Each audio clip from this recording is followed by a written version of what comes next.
Mark Curtis from Houlihan Lokey. Mark, welcome. Thank you very much. Thank you, Mark. So Mark and I have just discovered we're from the same town, Henley-on-Thames. Indeed, yeah. And actually, where's Rupert? Hi. Hi. Rupert's also from near Henley-on-Thames, Walgrave. We're from the same village. We are indeed. We I are. know loads about you that I shouldn't know from your neighbours. Oh God, don't say that now! All right, I won't. It's actually pretty mad. Mark, tell everyone who you are and what you do. Yeah, Mark Curtis from Houlihan Lokey, which is a US investment bank who provide capital solutions basically. So that's sales and capital raises for companies across the spectrum of sectors. In my case, I work predominantly in beauty, personal care, household goods, and luxury. So you've just, if you hadn't told me already, it's been all over LinkedIn, the story of the pink stuff. Can you tell everyone about this and what's happened? Yeah, the pink stuff. Who knows the brand, the pink stuff? Just so I can, who's a customer of the brand? Okay, great.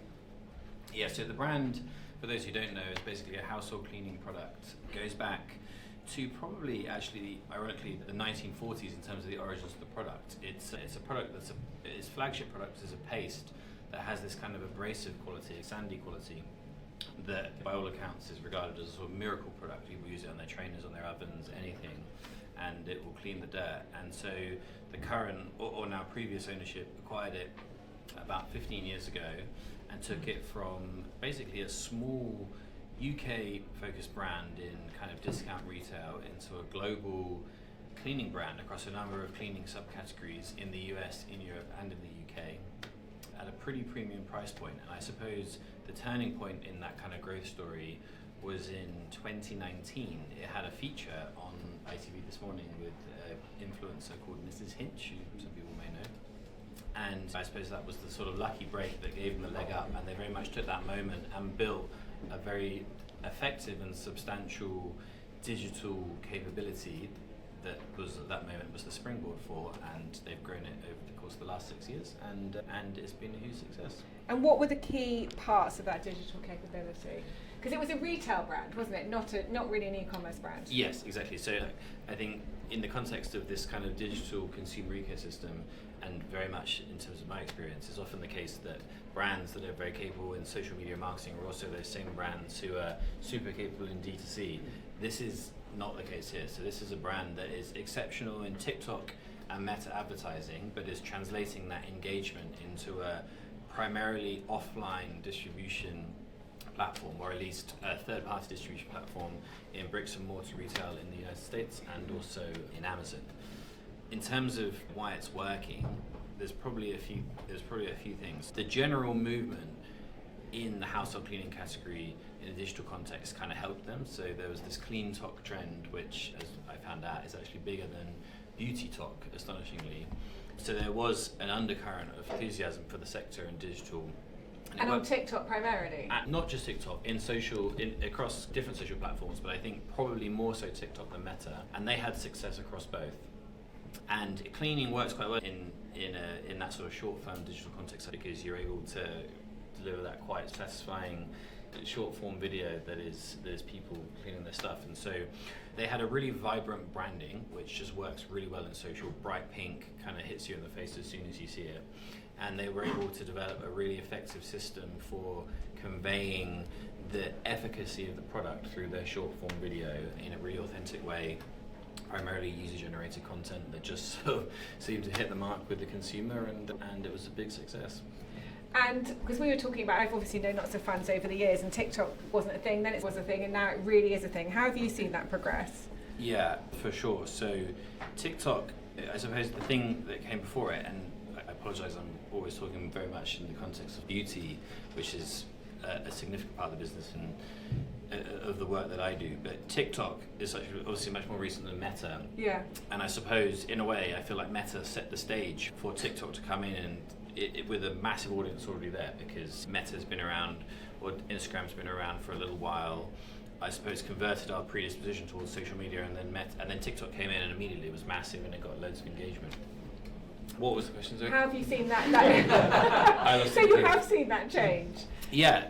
So is it a channel you take really seriously? Yeah. So in terms of how brands are adopting it, I think it's taken a little bit by surprise.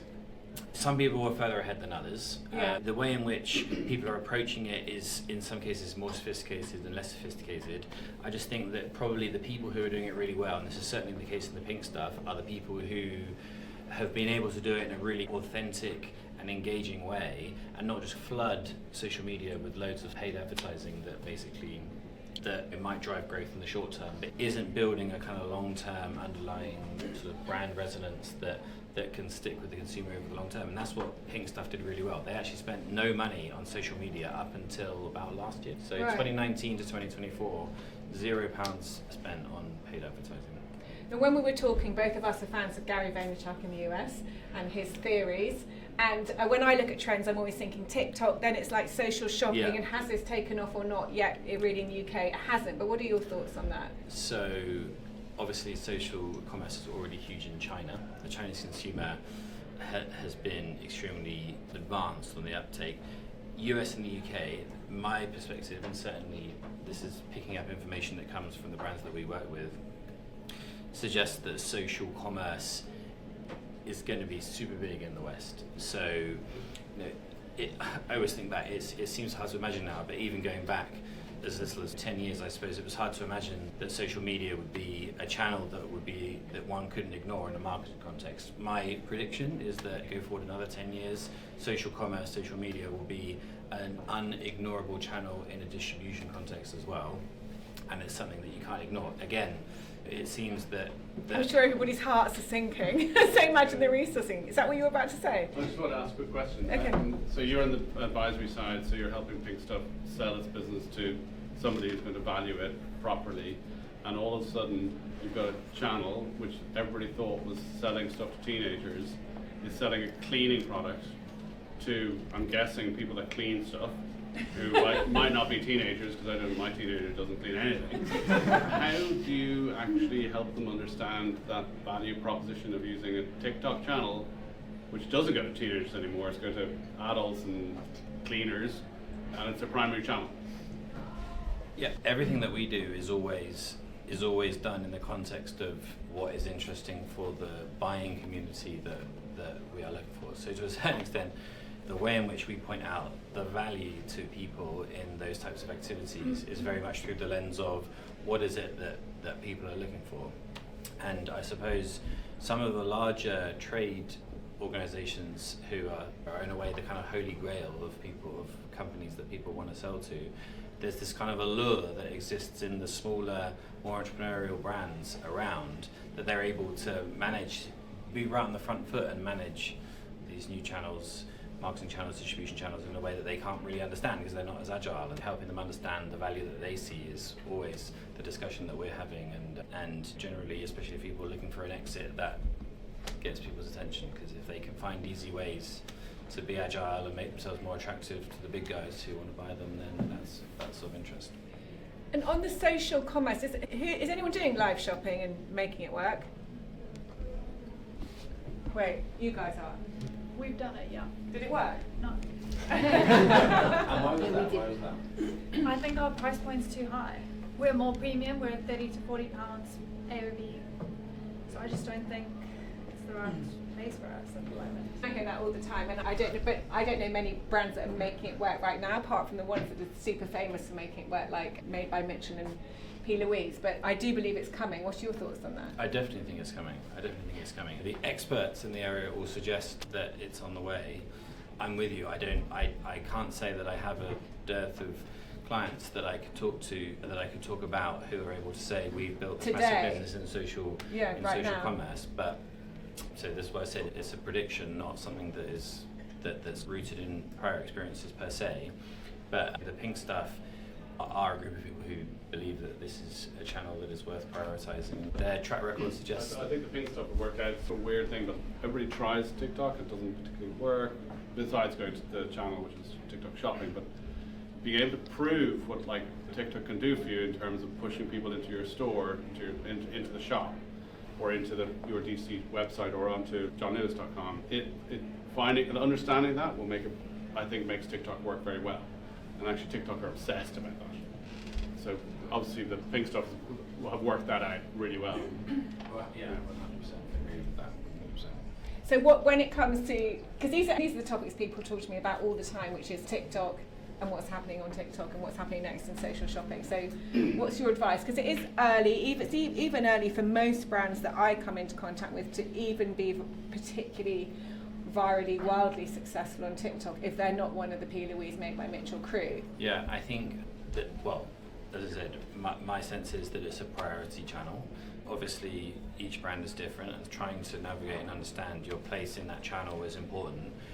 I have plenty of instances that I can talk, or that I can think of, where brands have piled into social media with a significant budget and it hasn't worked. The ones like the pink stuff being the most recent example, where it has worked, are people that have kind of understood their place in the digital channel, that they're prioritizing, and built that community in a really kind of authentic way that communicates their brand rather than hitting with just constant paid ads and all that kind of stuff.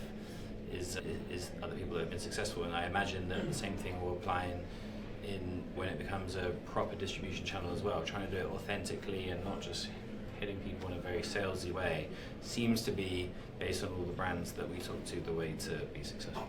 And do you think there's going to be a new role, which is like going to be a live stream? I mean, I'm sure there is, right? A live stream presenter that brands hire, because at the moment brands are trying to resource it by getting, I don't know, either take Benefit Cosmetics, they'll take their sales, their sort of girls who work in stores and bring them onto TikTok, and other brands will do it with their founders and stuff, which is not sustainable for the long term. Is there going to be a new role opening there? I would have thought so. In a way, it's no different to like the TV shopping channel, which has been around for years. Some founders are really good at embodying the brand and communicating that through the sort of forum of TV.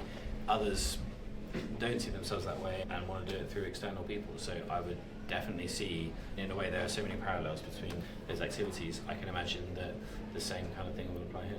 Brilliant. Mark's around, so you can all talk to him. Thank you so much.